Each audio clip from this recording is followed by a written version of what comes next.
이 시간 함께 말씀 보도록 하겠습니다. 오늘 말씀은 로마서 5장 3절부터 5절의 말씀 중 5절에 기록되어 있는 한 절의 말씀만 함께 공독하고자 합니다.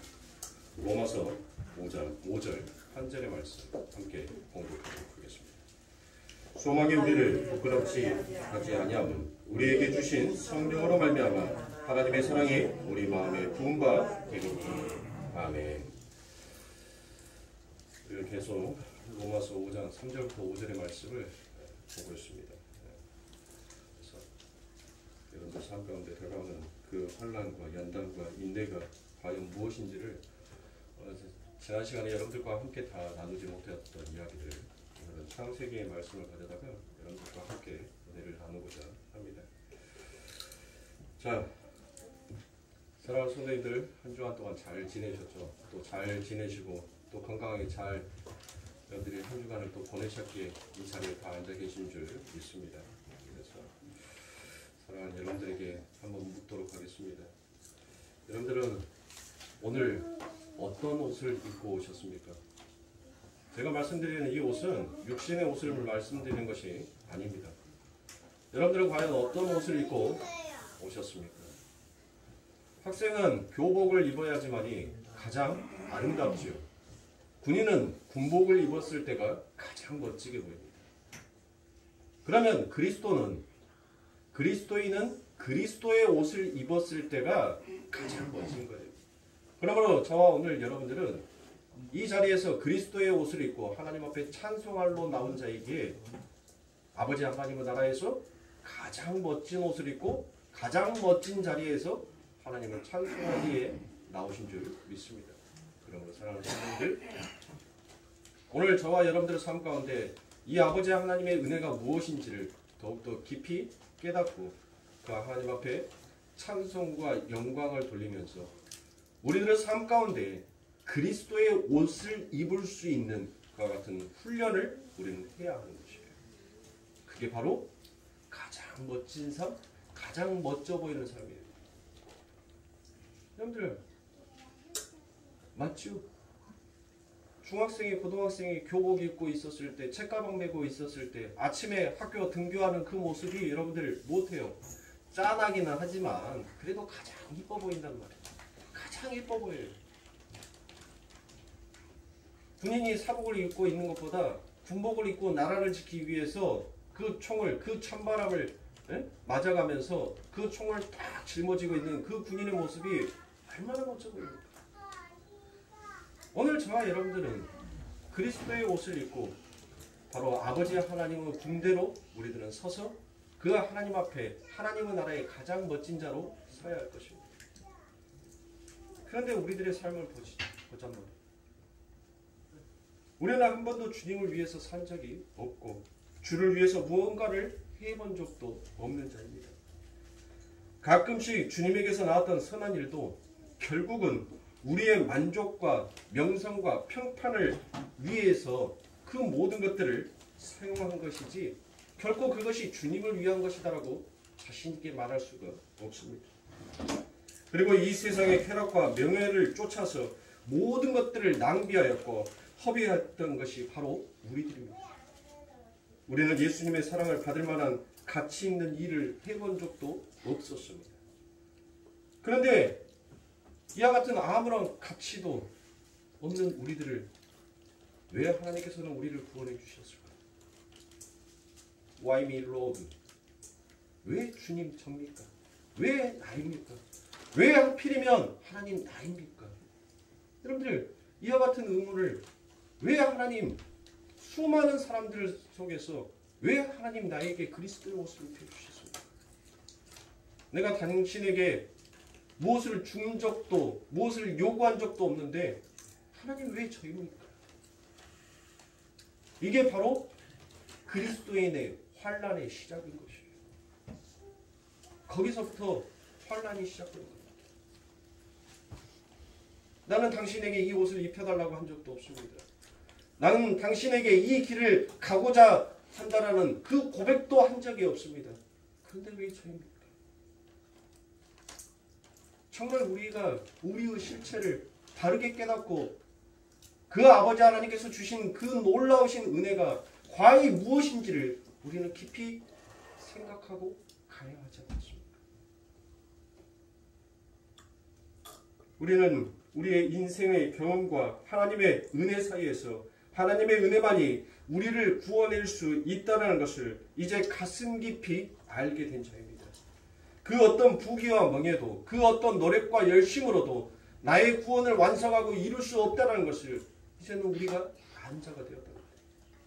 그런데 그렇게 하나님의 불가항력적인 은혜를 철저히 깨달았음에도 불구하고 우리는 지금 주님께서 그 은혜에 대한 그 어떠한 보답도 할 수 없는 자임을 알았던 그와 같은 불가능한 상태다라는 것을 하나님 앞에 고백했던 우리들의 삶은 과연 진짜 그 고백처럼 우리가 살아가고 있냐? 거저받았던 그 하나님의 은혜, 내게 베풀어 주셨던 그 아버지 하나님의 옷, 나는 그 옷값도 무엇으로도 하나님 앞에 지불할 수 없는 나라는 것을 나의 실체를 알았음에도 불구하고 과연 우리는 예수 그리스도를 날마다 내 삶 가운데서 믿어가면서 무엇을 깨닫고 무엇을 고백하면서 걸어가는 자입니다. 우리가 하나님 앞에 보여줄 수 있는 것은 예수님의 은혜로 자신이 스스로 꿈과 야망을 쫓아 달리는 삶에서 돌이켜서가 아닙니다. 우리 스스로 돌이켜서가 아니에요. 그분에 의해서 돌이켜졌단 말이에요. 내 삶의 방식과 내 삶의 길이 그분에 의해서 바뀌어진 것입니다. 그렇게 예수께서 끌고 가고 있는 모습뿐만이 아니라 그 예수님이 내 삶의 주인이 되셔서 모든 것들을 간섭하시면서 그분의 계획대로 나를 이끌고 계시다는 것을 우리는 안잖아요. 내가 보여줄 수 있는 것은 결국 자신의 열심이 아닌 그 하나님의 열심이 나의 구원을 완성하고 나의 이 역사의 이 환란의 사리를 하나님은 어떻게 소망으로 마치게 되는지를 하나님께서는 내 삶 가운데 보이고 나타내십니다. 결국 우리들의 삶 가운데 마지막 고백은 무엇입니까? 하나님 나의 열심으로 내가 구원을 이루었습니다가 아닙니다. 하나님의 열심이 나를 이렇게 소망 가운데 두셨군요 라는 그 고백을 하나님께서 못하고 싶은 거예요. 당신의 백성들에게 당신의 자녀들에게 듣고 싶고 받고 싶은 것입니다. 그래서 에베소서 1장에서 하나님은 우리를 찬송이 되게 하기 위해 창조하셨다라고 이야기합니다. 하나님의 은혜만을 찬송하는 자리. 정말 우리 아버지가 그 아들들에게 받고 싶었던 그 고백, 바로 그 찬송의 자리. 하나님만이 나의 구원이시오. 하나님만이 나의 반석이시며 하나님만이 나의 산성이었군요 라는 이 고백을, 이 찬양을 하나님은 받고 싶어요. 내 아들과 내 백성들이 찬송의 자리에 앉아서 나의 이름을 찬송하는 것을 하나님께서는 소망으로 기대하고 계시는 것입니다. 그러므로 사랑하는 성도님들, 이 역사와 인생을 창조하신 그 아버지 하나님의 목적과 이유를 우리들은 분명히 깨닫고 이 인생을 걸어가야 하는 것입니다. 이 인생은 여러분들 무엇이다라고 얘기했어요? 제가 모델 하우스와 같다라고 말씀을 드렸죠. 바로 아버지 하나님의 백성들, 하나님께서 남겨놓은 자들이 그 아버지 하나님의 나라의 소망의 나라를 향하여서 그 소망의 자리에 앉아 하나님 앞에 찬송과 영광을 돌릴 때 여러분들 못하는 겁니까? 이 세상은 불타 없어질 거예요. 여러분들 우리가 모델하우스를 가봤잖아요. 모델하우스에서 여러분들 보세요. 치열한 경쟁률을 뚫고 난 다음에 거기에서 분양을 받았습니다. 그리고 난 다음에 전부 다 100% 분양이 되면 그 모델하우스는 더 이상 그 모델하우스로서의 가치가 없는 거예요. 그래서 그 모델하우스를 못합니까? 철거를 하잖아요. 바로 이 세상이 그와 같은 것입니다. 그 아버지 하나님께서 이루시고 그 아버지 하나님께서 계획하신 그 모든 소망과 소원이 전부 다 아버지 하나님의 날에 맞추어서 그때에 맞추어서 전부 다 이루어질 때 하나님께서는 이 세상을 무엇하실 거예요? 철거하신다. 그게 바로 이 세상입니다. 그러므로 그리스도의 옷을 입고 있는 자들은 이 역사와 인생 살기를 바로 깨닫고 바로 알고 걸어가는 자라 말할 수 있습니다. 그래서 제가 지난 시간에 여러분들에게 무엇을 말씀드렸습니까? 바로 우리는 이 세상을 살아가면서 그 묵시의 꿈을 꾸고 있는 자다라고 얘기했죠. 꿈을 딱 깨고 보니 무엇하는 겁니까? 정말 참 지독한 꿈 한번 꾸었다라고 하는 것이 바로 그게 그리스도의 옷을 입은 하나님의 백성들의 삶이라는 것입니다. 그러므로 사랑하는 성도님들, 여러분들에게 닥쳐오는 그 환난과 연단과 인내는 결국 아버지 하나님께서 계획하신 소망을 반드시 우리들의 삶 가운데 이루게 되어 있어요. 저와 여러분들이 음식을 먹을 때 여러분들 어떻습니까? 어떻게 여러분들 음식이 내 입에 맞는 음식만 먹을 수가 있습니까? 때로는 입에 맞지 않는 음식을 먹다 보니까 그 음식을 무엇하게 되는 거예요? 먹어지게 되는 거예요. 아이들이 처음부터 김치와 된장을 먹습니까? 못 먹습니다. 김치는 맵다라고 여기고 된장은 냄새난다라고 해서 아이들은 그 모든 음식들을 거부합니다. 그런데 먹어보니까 자꾸 접해보고 자꾸 먹어보니까 그 맛에 익숙해지는 거예요. 그 맛에 익숙해지니까 그 맛의 깊이를 알게 되더라는 것이에요. 바로 성도는 이 세상에 내가 먹고 싶은 것들만 먹어왔던 우리들의 삶을 예수 그리스도와 연합함으로 인하여서 내가 먹기 싫었던, 내가 한 번도 경험해보지 아니했던 그 음식들을 내가 먹기 시작하는 거예요. 어색하죠. 처음 먹어본 맛이니까 익숙하지가 않습니다. 그런데 그 음식들을 먹다 보니까 그 맛의 깊이를 알게 되고 그 맛의 깊이를 알게 되니까 이제 무엇하더라고요? 그 음식을 자주 찾게 되더라고요. 제가 올해는 청국장을 집에서 한 번도 끓여 먹지를 못했습니다. 청국장이 얼마나 구수하고 이렇게 날씨가 추우면 이제 곧 있으면 내일 모레 영하 17도까지 떨어진대요. 아침 최저 기온이 영하 17도. 그러니까 수요일에 새벽기도 나오실 때 우리 성도님들 단디 싸매고 오세요. 영하 17도면 머리가 지끈지끈해요. 그 바람 쐬면. 그러니까 단단히 싸매고 그리고 오십시오. 되도록이면 자기 몸 컨디션이 안 좋으면 그런 찬바람은 피하시는 것이 좋아요. 자, 그렇게 날씨가 추워지면 여러분들 보글보글 끓여서 두부 송송 집어넣고 청양고추 몇 개 딱 집어넣어서 청국장 끓이면은 얼마나 맛있는지 몰라요. 근데 누구 때문에 못 먹냐면 집에 문 열고 딱 들어오면 똥내나 화장실 냄새나 그 말을 하니 먹을 수가 있어야죠. 보세요. 우리가 세상 가운데 먹는 이 음식도 내가 즐겨하는 음식과 즐겨하지 아니하는 음식들이 있어요. 그런데 즐겨하지 아니하는 음식이라고 내가 평생 그 음식을 안 먹을 수 있는 것은 아닙니다. 때로는 어떤 상황 속에서는 그 음식을 먹어야 할 때가 있어요. 여러분들 우리나라에서는 외국 사람들은 이 청국장이나 된장 냄새를 맡으면 똥 냄새라고 하죠. 우리가 중국에 가서 치드볼을 보면 여러분들 무엇하는 줄 압니까? 똥 냄새 난다게요. 시궁창 냄새 난다게요. 그런데 그 중국 사람들은 그 치드볼가 얼마나 영양가 있는 음식인지 그들은 그것을 즐겨 먹는단 말이에요. 일본에 가면 일본에는 무엇이 있어요? 낙교가 있어요. 콩을 발효시켜서 즉 썩혀가지고 먹는. 보세요. 우리는 인생에 있어서 접해보지 아니하는 그 수없이 많은 맛들이 있단 말이에요. 내 혀가 도저히 이것이 음식이야 라고 감별할 수 없는 그와 같은 음식들이 있단 말이에요. 그런데 하나님은 그 음식을 주셔요. 성경에도 기록되어 있지 않습니까? 그들이 평생 머리에 털나고 처음 먹어본 맛이라고 하잖아요. 이거는 마치 꿀송이와 같다라고 얘기하지 않습니까? 그게 뭐예요? 그게 하늘에서 내려주는 만나 아닙니까? 그들이 한 번도 먹어보지 못했던 그들이 선뜻 그것을 집어서 먹었겠어요? 처음에는 미그적 했겠죠. 생전 처음 봤던 그와 같은 것들이 하얀 가루가 자꾸 하늘에서 떨어지니까. 그런데 그것을 먹어보니까 어때요?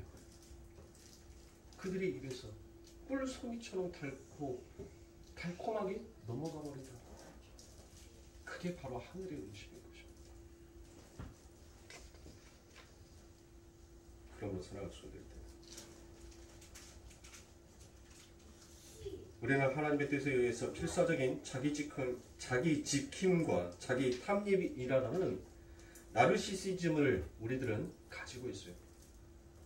그러니까 그것은 무엇이냐면 태어났을 때부터 본능적으로 가지고 태어나는 것을 말하는 거예요.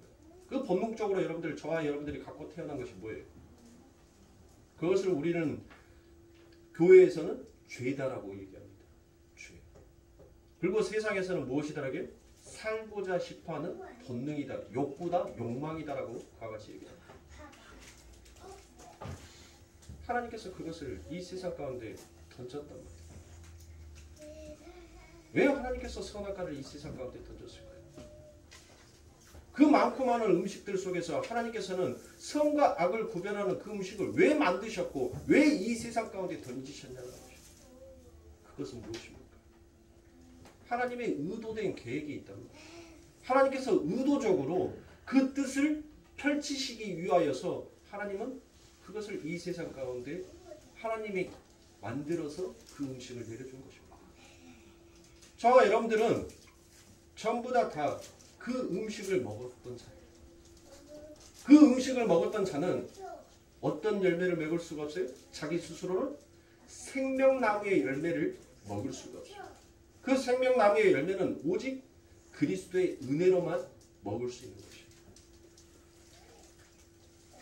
그러므로 사랑하는 성도님들, 하나님께서 이 땅에 선악과를 만들어 놓으시고 그 선과 악을 구별시켜서 이 세상 가운데 내려보냈던 그 이유는 무엇입니까? 바로 하나님의 창조의 원리, 하나님의 은혜가 무엇인지를 하나님께서는 그들의 삶 가운데 가르치고 싶었던 것이에요. 너희들의 존재, 너희들의 탄생이 어떻게 되었는지.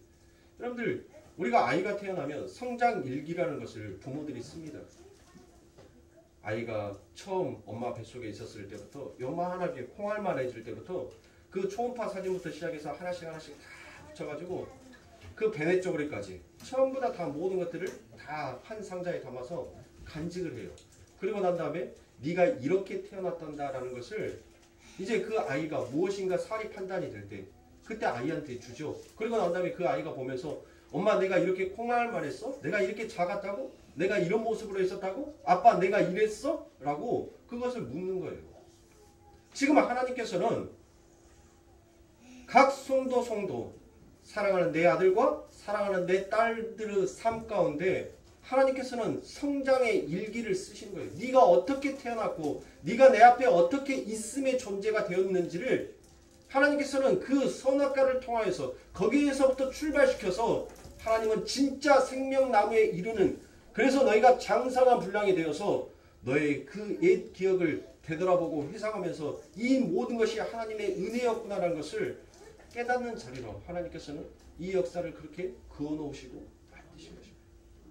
그러므로 창세기 15장에서 여러분들 어떤 사건이 나오죠? 창세기 15장에서는 쪼개짐의 사건이 나오잖아요. 하나님께서 아브라함에게 말을 하죠. 고기 쭉 일렬로 세우라라고 얘기합니다. 그리고 난 다음에 원래 언약을 맺으려면 무엇을 해야 돼요? 두 사람이 손과 손을 잡고 그 쪼갠 고기 사이를 지나가야 되는 것이 맞지요. 그런데 하나님께서는 일방적으로 그 아브라함에게 쪼개라고 해놓고 하나님께서 홀로 그 쪼갠 고기 사이를 지나가신단 말이에요. 거기에서부터 창조가 시작이 되는 거예요. 하나님은 그 아브라함에게 지금 네가 어떻게 창조되었는지를, 그리고 네 삶 가운데 어떤 환난과 연단이 찾아올 것인지를 하나님께서 말씀하시는 거예요. 저와 여러분들은 전부 다 세례를 받았습니다. 그리고 한결같이 전부 다 주는 그리스도시요 살아계신 하나님의 아들입니다라는 그와 같은 고백을 우리는 전부 다 한 자입니다. 자, 그렇게 우리가 세례를 받고 그와 같은 고백을 했다는 것은 여러분들 결국 우리가 하나님과 무엇을 했다는 것입니까? 하나님과 연합을 했다는 것이에요. 한 몸이 되었다는 것이에요. 그와 같이 연합을 하고 한 몸이 된 자는 무엇을 합니까? 그리스도의 삶을 살아가는 거예요. 이제 우리들에게 남은 것은 그리스도의 삶만 남은 거예요. 왜 그렇습니까? 첫 번째 연합되었던 그 예수 그리스도가 이 세상 가운데 내 삶 가운데 환난과 연단과 그것을 통하여서 무엇을? 소망의 열매를 우리 예수 그리스도가 맺혀놓으십니다. 그러므로 우리는 반드시 그 예수 그리스도와 연합된 자의 삶을 살아가는 거예요. 이 인생의 길을 걸어가는 것입니다. 그러니 성도가 당하는 환난을 살아가는 성도님들, 세상이 당하는 환난이랑 똑같다고 여기지 마세요. 여러분들의 삶 가운데 병이 찾아오고, 여러분들의 자식이 여러분들을 속이로 썩이고, 여러분들의 사업이 망하고, 그런 것들은 여러분들 환난이 아니에요. 그것은 죄악된 세상의 증거예요. 나타나는 증거. 그거는 이 세상 모든 사람들이 겪어가는 증거란 말이에요. 죄의 원인이란 말이에요. 죄의 증상이라고요. 성도가 겪어가는 환난은 다른 거예요, 여러분들. 그 환난이 무엇인지에 대해서는 제가 지난 시간에 여러분들에게 열심히 설명해 드렸으니까.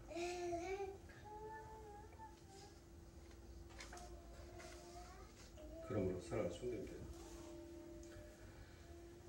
이와 같은 하나님의 환난을 통하여서 하나님께서는 우리들의 삶 가운데 이제 무엇을 시작하신 거예요? 이 환난을 통하여서 하나님께서는 우리들의 삶 가운데 새로운 창조를 시작해 나가고 계신 것입니다.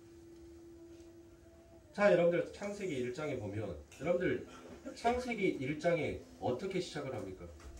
창세기 1장에 보면은 혼돈과 공허와 흑암의 기품이 하나님이 수면 위에서 운영하시더라라고 그와 같이 얘기를 합니다. 그리고 난 다음에 그 두 번째 2절에서 빛이 있으라라고 하나님께서 말씀을 하세요. 자, 그러면 사랑하는 성도님들 잘 보세요. 창세기 1장 창세기의 말씀은 여러분들 이 성경책에서 뗄래야 뗄 수 없는 거예요. 이 창세기는 정말 엄청난 하나님의 은혜가, 그리고 이 창세기가 곧 성경 66권에 담겨져 있는 모든 말씀들을 푸는 키가 다 창세기 안에 다 담겨 있다는 게도 과하지 아니하는 설명인 것입니다. 자, 창세기 1장에 보면 여러분들 첫째 날과 둘째 날과 셋째 날에 무슨 일이 일어납니까? 첫째 날에는 무엇이 있어요? 빛이 있죠. 빛. 그리고 둘째 날에는 어떤 일이 있어요? 궁창 위에 물과 궁창 위에 물과 물을 하나님께서 성경에 정확하게 나오면 궁창에 물과 물로 하나님께서 나누시더라라고 되어 있습니다. 그리고 난 다음에 셋째 날에 뭐 해요? 하나님께서 물을 한 곳에 정하여지자 물이 물러가자 드러난 땅을 묻을 땅이라 말하고 모여있는 것을 바다다라고 말씀하셔요. 그러면 자, 여러분들 보세요. 창세기 1장 첫째 날과 둘째 날과 셋째 날까지 그 말씀을 여러분들 잘 살펴보면 뭐예요, 여러분들? 뭔가 좀 여러분들 감이 촉이 들어올등 말등 하죠? 그게 바로 뭐예요? 없습니다. 없어. 창세기 1장의 시작이 어디에서부터 출발하는 거예요? 없음에서부터 출발하는 거예요. 없음. 그 없음에서 출발한 것에 즉 무엇이 떨어지기 시작하는 거예요? 무엇이? 하나님의 말씀이 떨어진단 말이에요. 그러면 자, 창세기 1장 2절에서 하나님의 말씀이 떨어지죠. 빛이 있으라라는 그 말씀이 떨어진단 말이에요. 혼돈과 공허와 흑암으로 깊은 곳에 하나님의 말씀이 떨어져요. 창조가 일어난단 말이에요. 그러면 말씀은 뭐냐고요? 말씀은 요한복음 1장에 가니까 말씀은 누구다? 예수다라고 얘기하잖아요. 그 예수가 태초에라고 얘기를 시작하면서 그 예수가 누구다는 거예요? 창조주다라는 것을 말씀을 하죠. 그렇죠? 그런데 그 창조주가 무엇으로 창조를 하는가라는 것을 바로 잠언에서 얘기합니다. 지혜의 근본이 누구에게 있다는 거예요? 하나님께 있다는 거예요. 그러면 그 잠언은 누구를 가리키는 거예요? 예수를 가리키는 것이죠. 그러니까 예수 그리스도께서 그 아버지 하나님의 지혜, 즉 하늘의 지혜로 하나님께서 창조를 시작하시는데 그 창조가 어디에서부터 출발을 하는지를 지금 그 지혜의 말씀이 없음의 사람들에게 그 귀를 열어서 눈을 열어서 보게 하고 듣게 하더라라는 것이에요. 그래서 그 지혜가 잠언서에 가면 지혜가 부르는 소리를 들을지어다 들을지어다라고 얘기하잖아요. 자꾸 들으라는 거예요. 지혜가 너를 부른다라고 얘기를 하잖아요. 그러니까 뭐 하라는 겁니까? 들으라라고 얘기를 하잖아요. 들으라. 지혜가 너를 부르니까 들으라라고 얘기를 한단 말이에요. 들으라는 것은 결국 뭐예요? 네 삶 가운데 지금 뭐가 떨어지고 있다는 거예요? 하나님의 말씀이 떨어지고 있다는 것입니다. 그러면 하나님의 말씀이 떨어졌다는 것은 뭐예요? 창조가 일어나고 있다는 거 아니에요. 그러면 그 창조가 내 삶 가운데 일어나기까지는 여러분들 뭐가 찾아오는 거예요? 혼돈과 공허와 흑암뿐인 곳에 빛이 찾아왔단 말이에요. 갑자기 빛이 찾아왔어요. 그러니까 거기에 뭐가 찾아온 거예요? 그게 환란이란 말이에요. 그래서 요한복음 1장 5절인가요? 1장 5절에 보면 봐보세요. 성경. 요한복음 1장 5절에 가면 빛이 세상에 왔는데 세상이 그 빛을 알지도 못하고 오히려 무엇하더라고요? 빛을 사랑하지도 않냐고 오히려 더 그들이 뭐를 사랑해요? 어둠을 사랑하더라라고 얘기를 하더란 거예요. 어둠을 사랑하더라고. 그렇죠? 요한복음 1장 5절에 맞나요? 네. 그러니까 사랑하는 선생님들 우리는 원래 여러분들의 삶 가운데 변동이 있으면 뭐예요? 그게 환란인 거예요. 그게 환란. 내 삶 가운데 내가 겪지 아니하는 것. 나는 내가 겪어왔던 것들은 내가 일상적으로 했던 것은 항상 여러분들 뭐예요? 항상 그것이 편해요. 그게 그 방식이 편하단 말이에요. 근데 그 방식을 고수하고 살다가 또 다른 새로운 방식이 내 삶 가운데 들어오면 여러분들 못해요. 혼돈이 일어난단 말이에요. 혼돈이. 요즘 젊은 사람들은 여러분들 핸드폰 디지털화 시대가 되어서 빨리빨리 사니 잘합니다. 은행에 가서 여러분들 돈 찾을 때 지금은 종이떼기 쓸 필요 있어요? 없어요? 없어요. 예전에는 계좌번호 적고 금액 적고 자기 이름 적고 도장 찍고 그래서 통장이랑 이렇게 해갖고 딱 주면은 자기들이 처리를 하잖아요. 근데 지금은 그렇게 안 해요. 지금은 통장만 주면은 통장이랑 도장만 주면은 쟤들이 뭐예요? 그냥 스크린 팔에다가 이름만 쓰세요라고 해요. 그러면 그 이름 쓰면은 이름 쓰고 사인하면 여러분들 뭐예요? 돈 찾아서 준다니까요. 점점 세상에 여러분들 익숙하지 아니하는 세상으로 점점 바뀌어가고 있어요. 그러니까 그 안에 뭐가 찾아오는 거예요? 혼돈의 시간이 찾아오잖아요.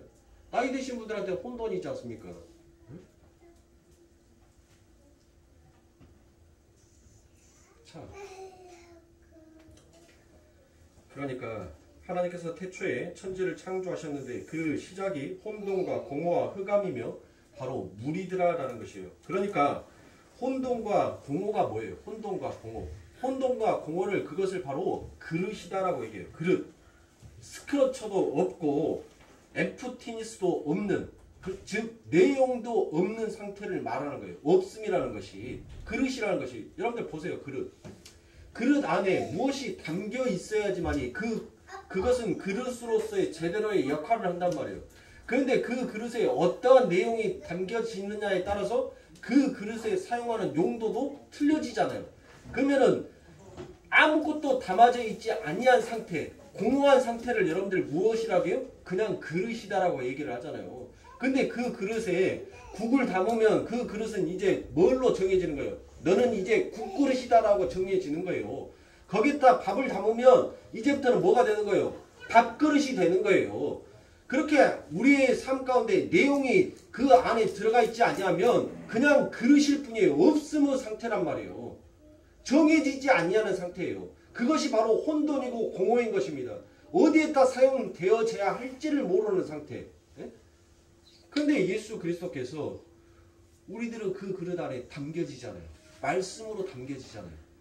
그러니까 그 그릇이 하나님께서 보시기에 진귀한 그릇이 되는 거예요. 자, 그 상태에서 하나님께서 말씀이라는 말씀을 세상 가운데 던지십니다. 그래서 말씀이 이 세상 가운데 떨어지는데 어떤 재료나 적당한 환경의 근거가 되는 창조가 아니더란 것입니다. 그것은 그냥 없음 상태에서 출발하게 되어 있습니다. 그래서 그 첫째 날 혼돈과 공허와 흑암뿐인 곳에 빛이라는 그 말씀이 떨어지자 여러분들 무엇이 일어나게 된 거예요? 창세기 15장의 사건처럼 찢어짐의 사건이 일어나더란 것이에요. 분리가 일어나게 되더란 것입니다. 그리고 난 다음에 그 빛이 창조가 되고, 자, 궁창 위의 하늘, 자, 물과 물이 나누어지잖아요. 그러면 궁창 위의 물을 요한계시록에서는 무엇이다라고 얘기해요? 그 하늘에, 이 땅의 바다를, 그 하늘에서는 이 땅의 바다라고 얘기를 하잖아요. 그 하늘에는 뭐가 없다라고 했어요? 바다가 없다라고. 다시는 그 바다가, 저주의 바다가 있지 아니하겠고, 그래서 하늘을 바로 유리구슬이다라고 표현하잖아요. 그래서 하늘의 바다를, 하늘의 물을 유리 바다라고 얘기를 하는 거예요. 그것은 지금 뭐예요? 그 하늘과 땅의 것을 무엇하는 거예요? 분리시키는 거란 말이에요. 찢어놓은 거란 말이에요. 나누는 거란 말이에요. 그게. 예? 자, 그래서 그 아버지 하나님은 그 나라에는 뭐가 없다? 저주의 바다가 있지 아니한다. 자, 하나님께서 셋째 날에 뭘 합니까? 땅이 없었단 말이에요. 땅이 창조가 되지 않았어요. 땅이 없음의 상태였단 말이에요. 눈에 보이지 아니하니까 없음의 상태. 그런데 하나님께서 무엇을 해요? 그곳에 하나님의 말씀이 또 떨어지니까 그 저주의 바다가 물러남으로 인하여서 뭐가 드러나더라고요? 그 없음의 상태가 있음의 상태로 드러나게 되더라라는 것이에요. 그렇죠? 그래서 그 아버지 하나님의 나라는 저주의 바다가 없겠고, 모르겠어요. 저는 하나님의 나라 아직 안 가봤으니까. 제가 3층천 먼저 가보고 난 다음에 바울처럼 제 살아생전에 우리 하나님께서 저에게 엄청난 은혜를 주셔가지고 3층천을 한번 보고 온다면 제가 그때 가서 말씀드릴게요. 아직은 저는 안 봤으니까. 그러니까 하나님께서는 저주의 바다가 있지 아니하겠고 라는 것은 드디어 아버지 하나님의 나라는 그와 같이 땅으로 드러나는 나라, 있음의 나라라는 것을 설명하기 위한 하나의 설명의 도구인 거예요. 도구. 아니, 이 땅에도 그 아름다운 파라다이스 같은 그 바다가 있는데, 그 엄청난 비치와 같은 보석과 같이 반짝반짝 빛나는 그 바다가 있는데 그 아버지 하나님의 나라에는 없겠냐고요. 하늘의 모형 그림자인데 이 땅은. 그렇죠? 지금 하나님께서는 바로 없음이 있음으로 드러나는 것이 바로 나의 나라다라는 것을 설명하는 거예요. 설명. 그래서 하나님의 나라는 하나님의 나라는 뭐가 있다라고 해요? 빛이 있고, 해와 달은 여러분들 뭐예요? 해와 달은 여섯째 날, 그 다섯째 날인가요? 다섯째 날 해와 달을 하나님께서 나누어 놓으시고, 그렇게 말씀하시잖아요. 그러니까 그 요한계시록에서 나오는 아버지 하나님의 나라는 무슨 나라다라는 거예요? 어둠과 낮과 어둠이 구별되어 있는 나라가 아니라 그곳은 그냥 빛의 나라다라는 것을, 그게 바로 하나님의 나라이고 그게 있음이라는 것을 하나님께서는 설명을 하는 거예요. 그리고 물과 물로 나누어졌다는 것은 무엇을 말하는 겁니까? 물과 물로 나누었다라고 얘기를 했잖아요. 그것은 바로 그 아버지 하나님의 나라는 유리 바다만 남아있다. 유리 바다만 남은 것이, 그것이 바로 하나님의 나라다라는 것을 말하는 거예요. 저주의 바다가 물러감으로 인하여서 묻히 드러난 것이, 그것이 바로 하나님의 나라다라는 거예요. 그래서 하나님의 성전은 없음에서 있음으로 창조가 되어져 가는 거예요. 있었던 것을 하나님께서는 그것을 다시 발전하고 복원해서 그것을 더 아름다운 궁전처럼 만들어 놓은 것이 아니라, 진짜 있음은 없음에서부터 출발한다는 것을, 그것을 이야기하고 있단 말이에요. 그러니까 창세기 1장과 2장에서, 창세기 2장 1절과 2절에서 하나님께서 그 모든 하나님의 나라, 있음의 나라를 설명하고 난 다음에 하나님이 무엇에 들어가시라는 거예요? 안식에 들어가잖아요. 그러니까 하나님의 나라는, 있음의 나라는 어떤 나라라는 것을 설명하는 거예요? 안식의 나라다라는 것을 설명하는 거예요. 그런데 우리들의 삶 가운데는 그 안식의 나라에 들어가기까지 자꾸 나는 뭐 합니까? 이 세상에서 나만의 바벨탑을 쌓고 있단 말이에요. 그래서 하나님께서는 그 바벨탑을 무엇하는 거예요? 환란을 통하여서 무너뜨린 거예요. 왜 하나님께서 구약의 이 성경책에 여러분들 보세요. 구약 성경책 보면 목사인 저도 이 혓바닥이 잘 안 돌아갈 정도로 복잡스러운 말들이 많아요. 그것도 문장이 마엘사바 하스바스. 여러분들 언제부터 우리가 이렇게 혓바닥이 막 돌아가 버렸어요? 이렇게? 안 돌아갔단 말이에요. 처음에 성경책 읽을 때는 마엘사바 하스바스 좀 끊어서라도 해놓지. 그거를 또 하나로 딱 붙여놓으니까 더 안 돌아가요. 더. 그런데 왜 하나님께서 이 복잡한 구약이라는 것을 얘기했냐고요. 바로 너 스스로 있음으로 존재하고 싶어 했던 것을 내가 다시 없음으로 무로 만들어서 너희들 진짜 있음이 무엇인지를 다시 내가 새롭게 재건하여 창조하는 것이 바로 역사요 너희의 삶이요 너희의 인생이다라는 것을 하나님께서 그들에게 우리들에게 가르쳐 주는 거예요. 우리들에게. 구약 성경을 보세요. 구약 성경. 수없이 많은 자들이 그 있음을 드러낸단 말이에요. 있음. 무엇을 드러내요? 나는 다른 사람들에게 없는 율법이 있다. 나는 다른 사람에게 있지 않냐나 하나님이 있다.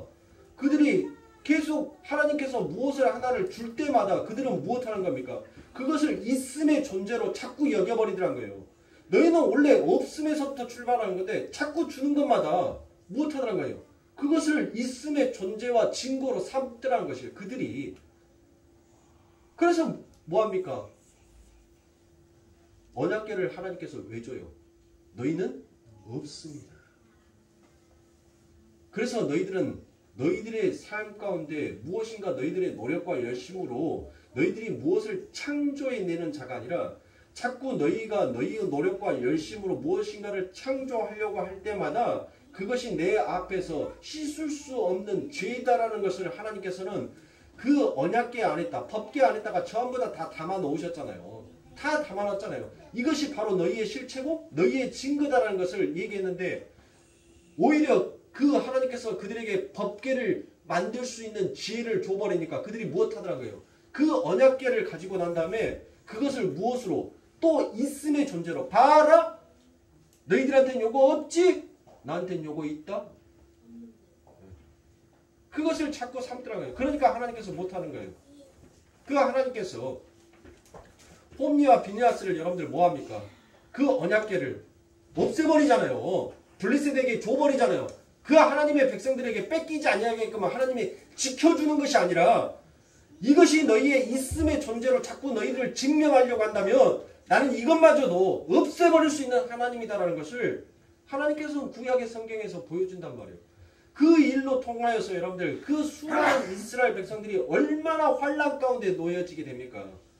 여러분들 자유분방한 삶을 살다가 자유로운 삶을 살다가 어느 날 갑자기 이제 노예의 삶을 살아야 돼요. 모든 것들이 억압돼요. 내가 앉고 일어서는 것도 내 마음대로 안 돼요. 먹고 자는 것도 내 마음대로 안 돼요. 내가 어디를 가고 싶은 것도 내 마음대로 할 수가 없어요. 그게 바로 환난이에요. 환난. 자꾸 내 삶 가운데 있어서 있음의 존재를 드러내려고 하니까 그러니까 하나님께서는 못하는 거예요. 그 환난을 통하여서라도 나는 너의 모든 것들을 못하겠다는 거예요. 부수어버리겠다는 거예요. 나의 뜻이 이루어질 때까지 내가 너를 죽이지 아니하고 내가 너를 반드시 살려서 너희들에게 그 환난의 시련을 줌으로 너희들이 반드시 하나님께서 에레미야 선지자에게 말을 하죠. 내가 은같이 너희를 연단하지 아니하고 풀같이 너희들을 연단할 것이다. 은처럼 연단한다면 그 은이 100% 순도로에 진짜 찌꺼기 하나 들어가 있지 아니하는 순은이로 나오지 않냐면 그 은은 무엇이에요? 그 은은 버려버린다겠죠. 내어버리는 은이다. 던져버리는 은이다라고 얘기하잖아요. 여러분들 집에 가서 여러분들 소금 맛봐보세요. 소금이 짠맛이 안 나면 여러분들 그것은 소금입니까? 소금이 아니죠. 그래서 무엇합니까? 에이 하고 다 버려버리죠.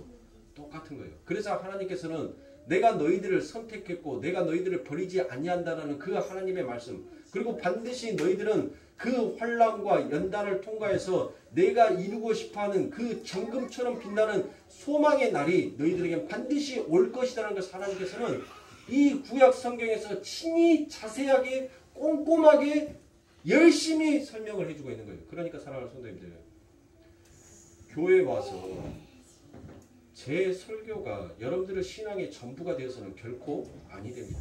여러분들은 여러분들 스스로가 집에 가서 성경책을 보면서 왜 하나님께서 내 삶 가운데 이와 같은 내가 도저히 견딜 수 없다라고 생각하는 이런 환난들을 내 삶 가운데 왜 주실까를 하나님의 말씀을 읽으면서 여러분들 그것을 찾아내셔야 돼요. 여러분들이 스스로가 그게 바로 있음으로 가는 길이란 말이에요. 저는 여러분들의 삶 가운데 올바른 신앙의 목표, 신앙의 길을 걷게 하기 위해서 이정표지 제가 여러분들을 천국 보내주는 여러분들 확실한 저에게는 그런 주권과 능력이 없어요. 없단 말이에요. 그러니까 신앙생활을 하시는데 제 설교가 신앙생활의 전부다라고 생각하시면 안 돼요. 제가 발견하지 못하는 부분들을 여러분들이 또 발견해서 함께 목사님 성경 말씀을 봤는데 이러이러한 말씀도 있더라고요 라는 것들을 또 저에게 여러분들이 받은 은혜를 문자로 전화로 해주실 수도 있는 거예요. 그러니까 여기가 전부다라고 생각하면 여러분들 큰일 납니다. 제 설교가 여러분들의 신앙의 전부다라고 생각하면 여러분들은 지금 저를 무엇으로 만들고 있냐면 우상화 시켜버리고 있는 거예요. 그러면 하나님께서 에레미야 선지자에게 못합니까? 이스라엘 백성들만 벌하면 되는데 하나님께서 이스라엘 백성들만 벌하는 것이 아니라 그 이스라엘 백성에 있는 땅과 나무와 짐승들과 모든 것들을 함께 하나님께서는 벌하여 버리시죠. 왜 벌하여 버리셨어요? 그들이 그 나무와 짐승과 그 돌과 모든 것들을 우상시 여겼고 또 그들 또한 우상의 재료가 되었기 때문에 하나님께서는 둘 다 똑같이 뭐 하는 거예요? 벌하여 버리시는 거예요. 그러므로 사랑하는 성도님들, 저를 우상화하지 마시고 여러분들 스스로가 하나님의 말씀을 찾아서 깊이 있게 보시란 말이에요.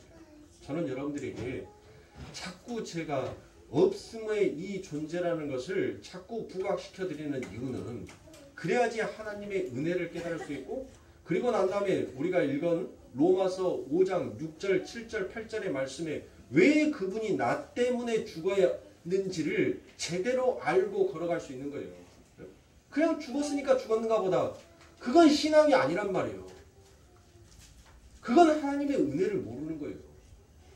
그래서 하나님의 은혜가 무엇인지를 더 깊이 들어가기 위해서는 내가 왜 없음이었는지 그리고 내가 어떻게 하나님의 말씀에 의해서 창조가 되어가고 창조되었는지를 우리는 그것을 반드시 알고 가야 하기에 제가 정말 지겨울 만큼 여러분들 이 없음이라는 이 말씀을 여러분들한테 드리는 거예요. 신앙의 출발은 없음에서부터 출발하는 거예요. 내가 창조해내는 것이 아니라 하나님이 창조해내기 시작하시는 거예요. 그게 신앙이란 말이에요.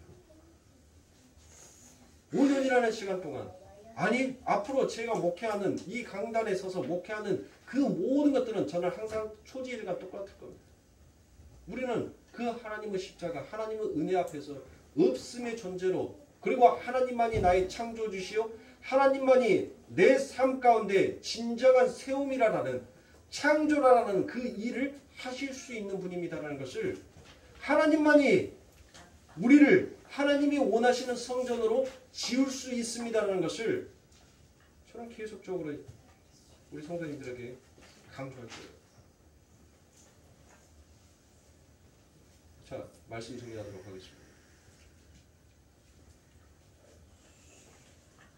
하나님께서는 이 세상 가운데 사랑하는 성도님들의 삶 가운데 각자에 맞춰서 하나님께서 성장의 일기를 쓰고 계세요. 너희들이 처음에 어디서부터 출발한 자인지를 하나님께서는 그것을 우리들의 인생과 삶 가운데 보여주고 계시는 거예요. 그런데 그 보여줌을 하나님께서는 이제 하나님의 지혜로 눈을 뜨게 하고 그 없음의 존재에 어떠한 일들이 일어나게 되는지를 하나님께서는 창세기 1장 그 아버지 하나님의 말씀이 떨어지는 그 삶 가운데 어떻게 일어나고 어떠한 창조가 이루어지어 가고 있는지를 하나님께서는 친히 설명해 주고 계시는 것입니다.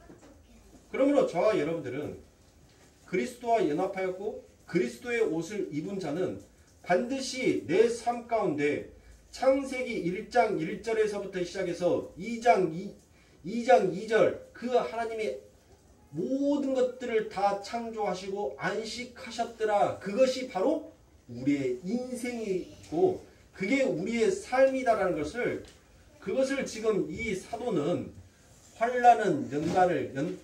환난은 인내를 인내는 연단은 소망을 이루는 줄 알미라라는 이 말씀 안에다가 그 창세기 안에 담겨져 있는 그 엄청난 비밀을 끄집어다가 이곳에 이야기하고 있는 것이에요. 그러면 우리들에게 마지막 맺혀지는 소망은 무엇이에요? 그게 바로 하나님께서 모든 창조를 다 마치시고 안식하는 것. 그게 바로 안식의 나라, 하나님의 나라. 우리들에게 소망 가운데 주어지는 소망 가운데 있는 그 아버지 하나님의 나라라는 것을 바로 사도는 지금 우리들에게 이야기하고 있는 거예요. 네? 첫 시간은 항상 복잡하고 첫 시간은 항상 여러분들 힘들어요. 두 번째 시간 가면 제가 이것을 조금 더 여러분들이 이해하기 편하게끔 저 역시도 더 많이 소화를 시켜서 제가 여러분들한테 먹여드릴게요. 그러면 여러분들은 드시면 돼요. 잘 받아서. 그러면 여러분들의 삶 가운데에서는 그러니까 창세기 여러분들은 딱 요것만 머릿속에 읽고 가셔서 로마서 5장 3절부터 5절의 말씀을 가져다가 창세기 1장 1절에서부터 시작해서 하나님께서 안식하시더라라는 창세기 2장 몇 절인가요? 2절인가요? 3절인가요? 제가 알고 있기로는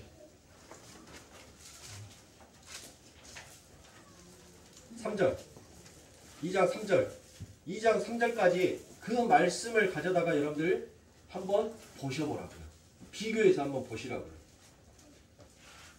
그러면 창세기의 첫째 날, 둘째 날, 셋째 날은 없음이었어요. 없음. 그 없음 가운데 하나님의 말씀이 떨어졌어요. 그 하나님의 말씀은 결국 무엇이다? 예수다라고 그랬죠. 그 예수가 바로 그 하늘의 지혜를 가져다가 지금 우리들에게 말씀을 하고 있는 거예요. 그래서 하나님의 백성은 들을지어다라고 말을 하고 있어요. 그렇게 하나님의 백성들이 듣고 나니까 없음의 존재에 이제 자꾸 무엇이 채워지기 시작해요. 그 채워짐이 바로 무엇이냐면 바로 넷째 날, 다섯째 날, 여섯째 날 말이에요. 예? 아시겠죠? 이것을 비교해서 여러분들 읽고 오시면 또 다른 눈을 여러분들 스스로가 뜨게 될 거예요. 예. 저만 눈 뜨면 안 되잖아요. 하나님께서 니만 알라라고 주신 지혜가 아니잖아요. 하나님께서는 당신의 백성들에게 사람의 혀는 뭐밖에 안 나와요?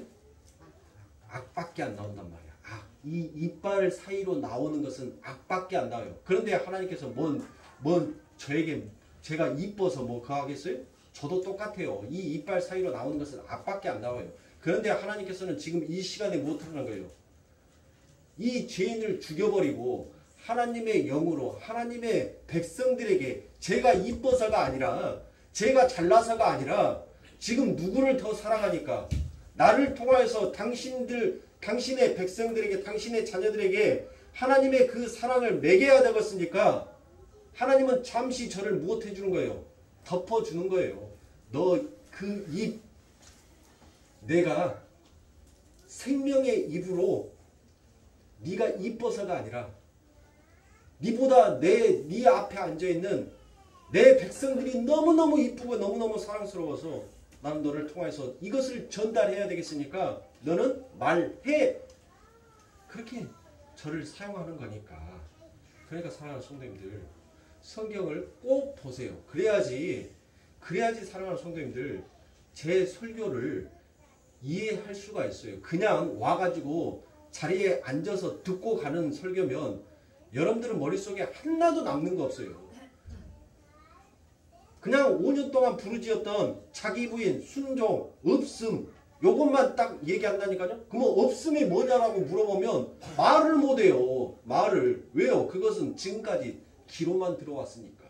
그러니까 눈으로 보시라고. 제가 이제 이 설날 때 새벽기도 숙제로 우리 성도님들 숙제로 제가 내드릴게요. 창세기 5장의 말씀을 가져다가 그 말씀을 여러분들 가져다가 그러면 5장의 말씀을 다 가져가기 힘들면 3절과 4절에 환난은 인내를, 인내는 연단을, 연단은 소망을 이루는 줄 알미라라는 3절과 4절의 말씀을 가져다가 창세기 1장 1절에서부터 2장 3절에 기록되어 있는 그 말씀을 읽어보시라고요. 그 하나님께서 그 환난을 통하여서 그 연단을 통하여서 하나님께서 어떻게 인도하셨고 하나님께서 우리들의 삶 가운데 어떠한 소망을 채워져 나가고 계시는지. 그러면 여러분들 놀랍도다 하나님의 은혜라는 그 찬송을 반드시 하시게 될 겁니다. 저도 다음 시간에 조금 더 부드럽고 여러분들이 조금 더 받아먹기 편하게끔 제가 꼭꼭 씹어가지고 일주일 동안 꼭꼭 씹어서 여러분들 거의 즙이 될 정도만큼 씹어서 여러분들 가지고 올게요. 그래서 제가 수저로 떠서 먹여드리면 따박따박 다 맛있게 드십시오. 씹을 것도 없을 거예요. 아마. 일주일 동안 제가 열심히 입에다 넣고 소 되새김질 하듯이 그렇게 이 말씀을 되새김질 해가지고 여러분들한테 먹이면 씹을 것도 없이 꿀떡꿀떡 넘어갈 거예요. 자, 그러니 성도님들 추석 명절 우리들 마음속에서 여러분들 잊어버리지 말 것은 하나님의 은혜예요. 우리 예수님께서도 이 땅에 오셔서 악법도 법이다라고 그 모든 것들을 다 지켰어요. 어른들을 공경하는 마음에 어른들한테 세배하는 것은 결코 그것은 우상에게 세배하는 것이 아닙니다. 우리 예수님도 이 땅의 법인 이 세상의 사람들이 하나님의 법을 가져다가 또 자신들만의 법으로 만들어놨던 그 법들도 하나님은 친히 다 지키셨어요. 우리 예수님은 다 지켰단 말이에요.